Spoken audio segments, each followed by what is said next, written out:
Pasukan perlawanan Irak meluncurkan rentetan serangan ke posisi Zionis pada Kamis, tanggal 9 Mei tahun 2024. Setidaknya 4 situs vital Israel menjadi target rudal dan drone perlawanan Irak tersebut. Bahkan bandara dan pelabuhan Israel pun meledak akibat serangan perlawanan Irak. Dilansir dari Al-Mayadin via Tribun News, Jumat, tanggal 10 Mei tahun 2024. Hal itu diumumkan langsung oleh perlawanan Islam Irak pada Kamis kemarin.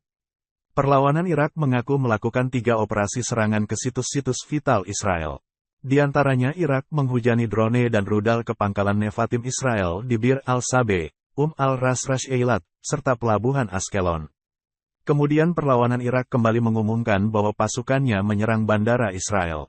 Rentetan serangan perlawanan Irak itu pun diklaim berhasil mengecoh sistem pertahanan udara Iron Dome Israel.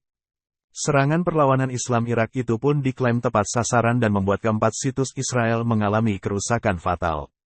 Perlawanan Islam Irak mengaku, rentetan serangannya itu sebagai bentuk dukungannya terhadap warga Palestina di Gaza.